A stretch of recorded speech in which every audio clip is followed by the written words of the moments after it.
Israa, what a pleasure to meet you and to have you on Doctor's Talks. I'm very excited to talk to you. You know, you cover a topic that is going to touch everyone's hearts today, and that is toxic productivity. You know, we live in this era of wearing busyness as a badge, and it's just so bad for us. And you have a wonderful book that you've just released that really dives into this topic. And I'm excited to dive in with you. You're a psychotherapist. You're based out of New York. You've just released this book. Welcome. So excited to talk to you. Tell us a little bit about yourself.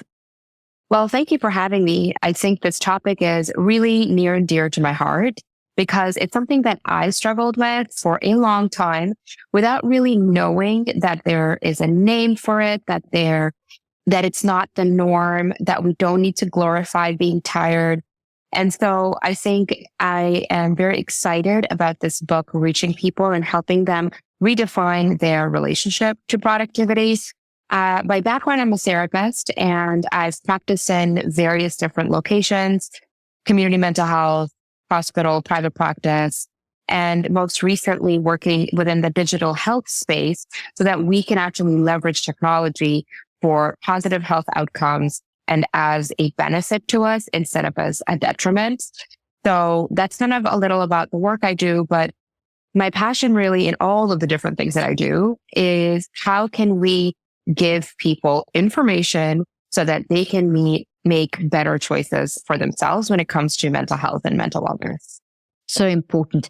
I've been in this field for 38 years now, and I've watched the trajectory of going to very biomedical models and forgetting about the whole person and getting caught up in all this external validation and getting away from the internal locus of control. And I think that contributes a lot to this toxic busyness environment.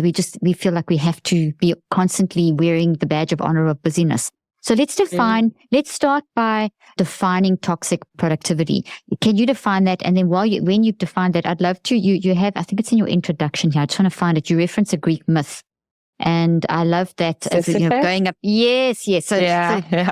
So maybe start there. Start with that because it's such a great launch pad into this concept. And then let's define toxic productivity. Yeah, I can't even remember where I first read about this Greek myth. I think it was like probably sometime in school. But it always struck me as just doing things and just doing them and then doing them, and kind of very similar to the hamster wheel. But the myth is there is this Greek king who gets banished, and his eternal task now is to roll up a hill. So he has to push this giant boulder up a hill. And as soon as he gets to the top, to the peak, it falls down again right to the starting point. So just go down again and push it back up and again. And that is his eternal task.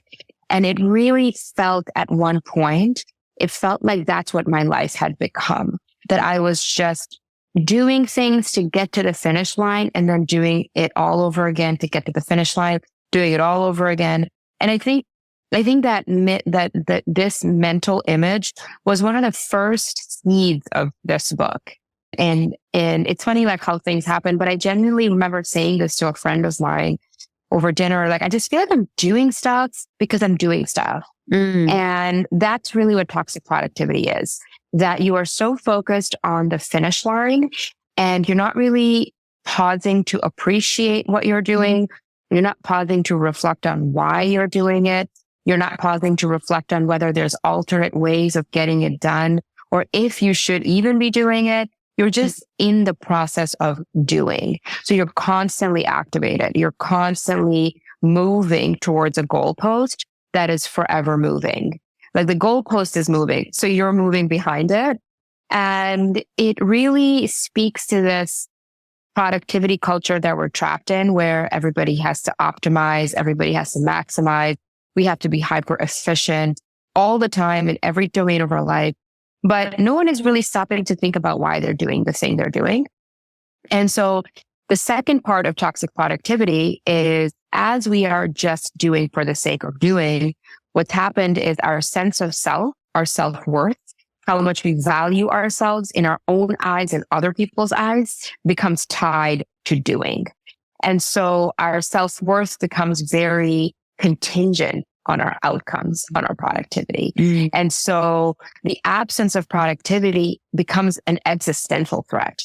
It becomes a threat to my very value that I bring to this world, to my relationships, to just, my entire existence.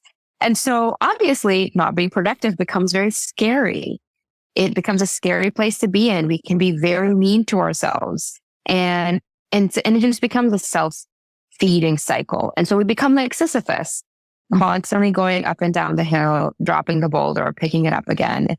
And honestly, it becomes a very lonely place. And lonely it's almost strange that it's lonely, because there's not everyone, but most people are in this cycle. So it's like we all kind of, I just have a vision of all these hills and all these people just pushing the boulder up and not even connecting with each other, but just doing this over and over again, kind of aware of each other, but not really connecting. So there's other people there, but you're not connecting with where the loneliness aspect comes in. But can you talk more about what does that look like? Because in your practice, you say that you're actually working with people that are stuck in this and you actually help them through it. So what does it look like? Yes. Where does it come from? And then we'll get to the what. Then we'll get to the what can we do about it? Yes. So what it looks like in day to day is very small, innocuous things. So if you're not intentional, if you're not paying attention, you're going to miss it. And most people realize they're trapped in toxic productivity when they feel the outcome of it, like they feel the negative impact of it. So this can look like prioritizing outcome and achievement over everything else. It can look like being laser focused on a goal at the expense of your health, your wellness, your relationships. It can look like extreme perfectionism that it has a detrimental impact on your quality of work. So I know people who can agonize over emails and spend 20 minutes, 40 minutes over one email because they need it to be perfect, because they are absolutely hyper focused on presenting a productive image of themselves. Mm-hmm. But the reality is they're spending 40 minutes on an email that is making them less productive traditionally, right?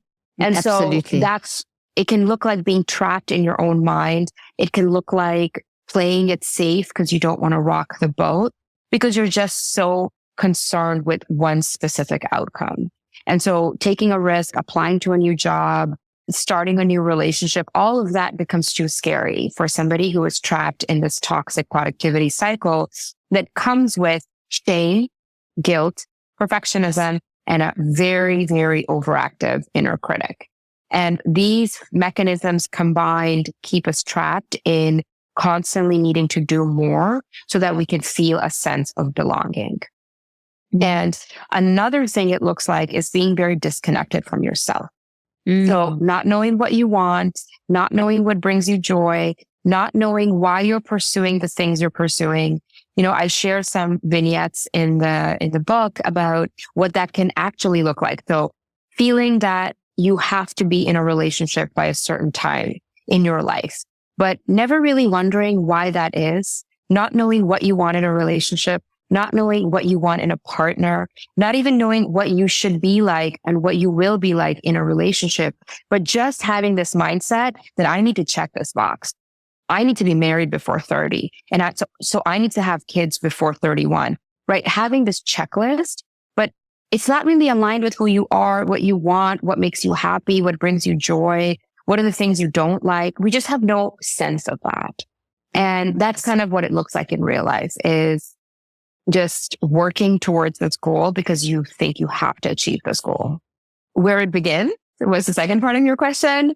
In a very quintessential therapy response, it begins in childhood. It begins with very early childhood experiences that really set into motion this idea that we have to meet milestones at a certain time in life in order to fit in with everybody else. And you have to be good and productive in order for me to give you compliments and to love you, right? As a parent. And, no parent explicitly says that. Mm-hmm. And I don't think parents are, evil when they do that. I think this is just parenting, right? Like you get the special cookie if you get good grades.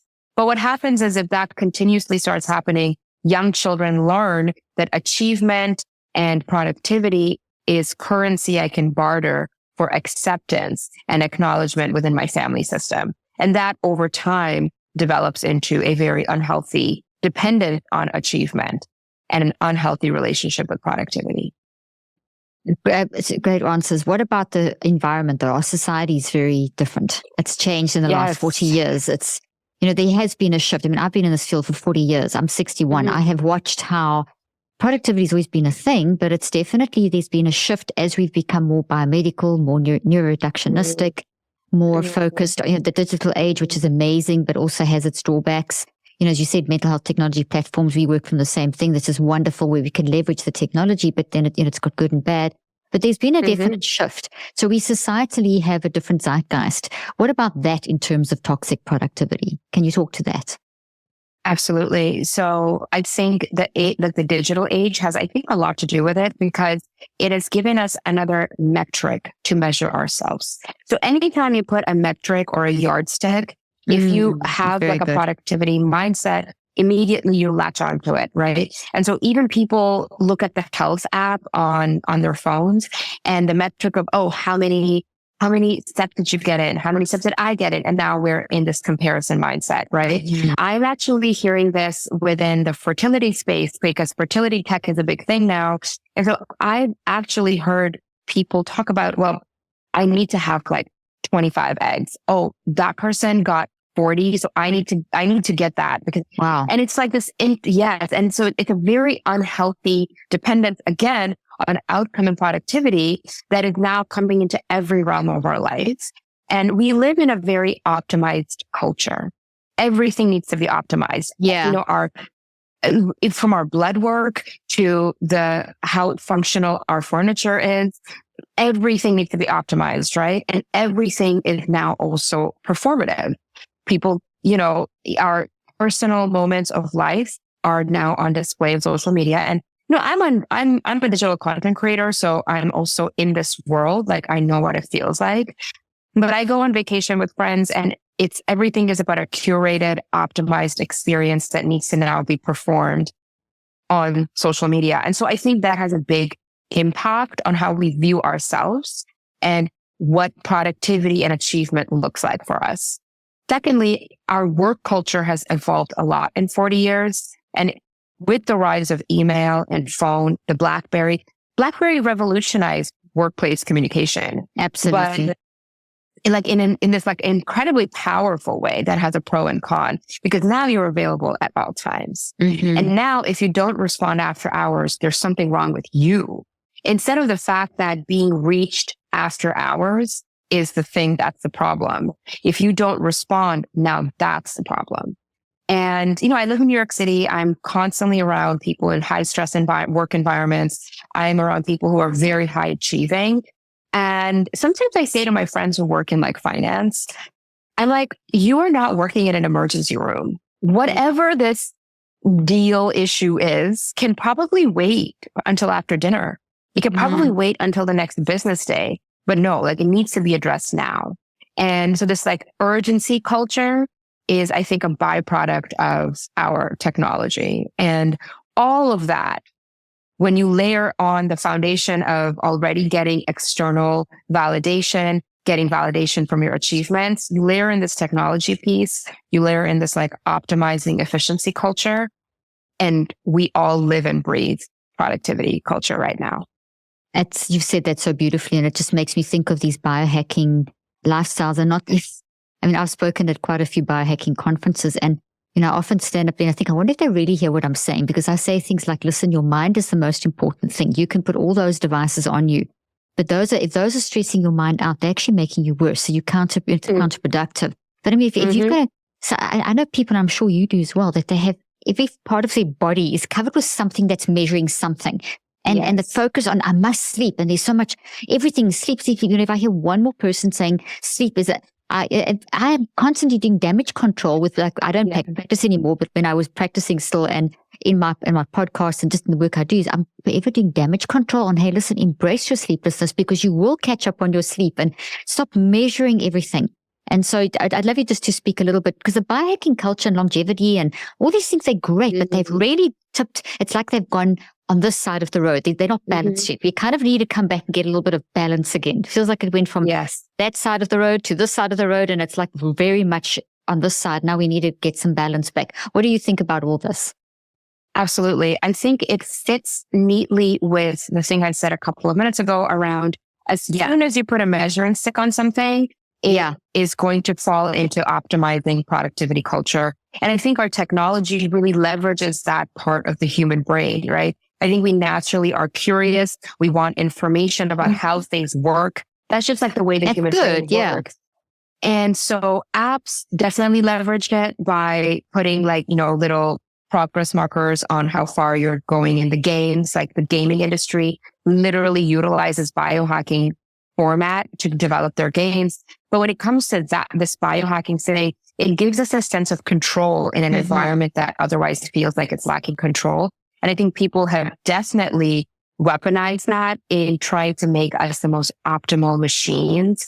And we've forgotten that we are actual human beings and things ebb and flow. Our body moves in cycles. We can't control all of our hormones. We can't control our glucose spikes. And I think what's that done, it has created a wellness culture that is antithetical to self-care.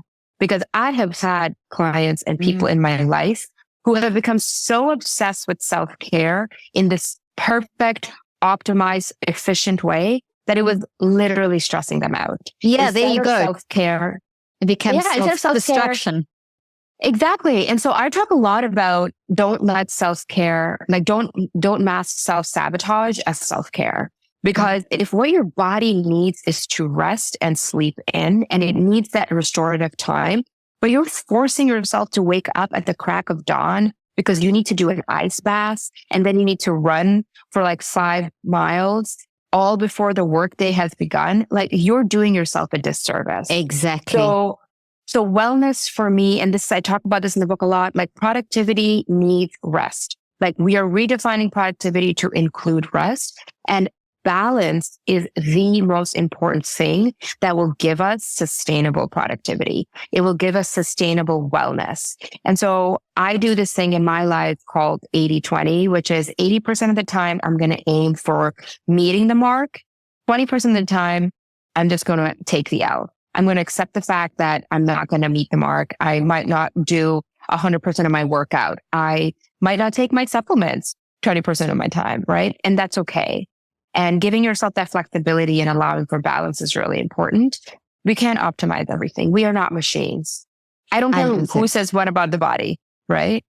Oh, I totally agree. We've become a mechanistic society because of the neuroreductionism, the brain focus. And I've watched this happen in my career. And so then you explained that beautifully. So let's talk about, we're not mechanical machines. We can't optimize. So you've got lots of ideas and suggestions for people. And you started suggesting, like, I love the 80-20. Can you talk us through a couple of techniques, maybe even take us through an exercise in the time we have left together to help us understand how we can start the shift? Obviously, they need to get your book and get hold of you and learn these things, but how we can use all the great information out there in a way that's more healthier and more balanced. Sure. Yeah. So one thing that I'm practicing a lot in my life, as so many things are happening for me right now, is making sure I don't overcommit. So overcommitting is a big red flag for toxic productivity. Why do we say yes when we know we don't have the time? Why do we say yes when we know we don't have the resource? Why is the first thing coming out of my mouth yes, without even me reflecting or thinking about what my capacity is at this time? And why is it so shameful to say no? So overcommitting is a really big red flag for toxic productivity, and a really good way for me to manage my overcommitment is to use something that I've coined, the Chanel rule. So Coco Chanel, the designer, had this very famous thing that she talked about accessories, where she said, as you're leaving the house, take one last look in the mirror and take off one accessory. Because when we get ready, we tend to overdo. And so when you're leaving, just take off one thing. So for me, the Chanel rule with my commitments is, as I'm committing and looking at my calendar, I will take out one thing to give myself buffer. Yeah, right. Or I'm creating buffer. So if I am saying to myself, okay, you know what? I can get 4 things done in an hour because I'm like in this overcommitted productivity mindset. I'll say, you know what? No, I'm actually going to get 3 things done in this hour. So I want to give myself more time to do less things. And when I changed this mindset, I genuinely found that I was less rushed. I was operating under less of that false sense of urgency. I was less spread thin. And so I could be more present, more intentional about the thing that I'm doing now, instead of being like, oh my gosh, I have back-to-back meetings. Like this needs to end right now so I can get to my next thing, and I'm not present anymore. So that has really helped me create buffer. And buffer is really important when we think about overcommitting. And this is a very tactical strategy that you can utilize. Commit to one less thing, create buffer time between your commitments. If you usually take 20 minutes to get ready, block out 30 minutes for that, right? Just give yourself more cushion. And I think that's really important. I love that. Can I just quickly comment there? I love that. I love the Chanel rule. I love the buffer time, because I'm one of those people that thinks, okay, I've got an hour. I've got 4 things. Let me add on another 3, or let me add on another 4. I can do all 4. I can do 8. You know, now you're telling me to go from 4 to 3, and I was going from 4 to 8. So that in itself is a massive thing. And then I love the buffer time. That is so valid. And if we could, those 2 things alone will, for me, would revolutionize my life. And I know, because when I've done that sort of thing, I don't feel that, you know, and it's okay to be busy, but it's you've got to be realistic and balanced in your busyness. Carry on, give us some more techniques. Yes, I think another one that I like to do, and this is also in line with the overcommitment, my instinct is, and this is, again, this book has a lot of me in there because I'm right there with the people who are reading it. One of my instincts is to just say yes and be like, say yes, figure it out later. This is a great opportunity. This will be fun. I'll get to meet people. Just say yes. And so what I started doing is I started asking for time before saying yes. So even if my intention was to say yes, to build the practice, I wrote down a stock sentence. This was very challenging for me. So I really had to have a stock sentence ready for myself in my notes app, that I could put it in an email or a text message and say, hey, thanks for thinking of me. Let me get back to you tomorrow morning. I just need to figure out a few things. Keeping it vague, so I'm not feeling too trapped by saying something too formal, like, oh, let me look at my calendar, right? Or coming across as too haughty, as oh, let me just see if I have time for this. Those are the emotional things that prevented me from saying no. Yeah. Right. And so learning to manage my emotions by buying time has really helped me be more intentional about the things that I'm committing to, things that I really want to do. And in that time, reflecting on, is this going to actually be aligned with what my goals are, right? If my goal is to make new friends, is this party going to actually give me the return? Is there mingling time, or is this just a seminar? Really thinking through, is this ask going to align with my goals in that time? And so that has really helped me also be very value aligned, because one of the things that happens in toxic productivity is that we just do things because we have to do them. We think we have to do them. I have to go. I have to say yes. I have to be there. It needs to happen this way. But having that reflection time has helped me be like, is this aligned with my goal? Is this ask aligned with my value? And if not, practicing saying no has been really, really helpful. So just give yourself time, buy time before reacting to something. And that makes you be intentional. Yeah. Oh, that's fantastic. I love that. That's very good, because I think that's something everyone battles with. It's almost like we have these expectations. Well, you said it earlier. It's not almost like, there are expectations to do more in the hour, not less. It's add, not take away. It's forget the buffer time, reduce the buffer time, just do more. Say yes to everything. Those are the kind of the rules, unspoken rules of optimization and external validation. And you challenging those. Okay, we've got time for one more. Do you have one more for us? Yes. I think another really important part of toxic productivity is we use productivity as a way to manage difficult emotions. Oh, I like that one. So this one is a little bit more in the emotional realm. The other two are very tactical. You can just employ them right away. But we use productivity to manage uncomfortable emotions when we feel ashamed about not being good enough. Oh my God, let me do something more. Let me do something more, right? If we feel guilty about resting, oh, let me do something. Let me do something.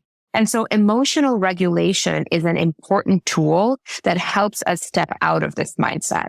And so learning to sit with difficult emotions, whether that's through journaling, meditation, body work, going for a walk, exercise, cooking something. Like, we need to learn how to sit with, process, and let go of difficult emotions so that we don't fall into productivity as a way of distracting and coping.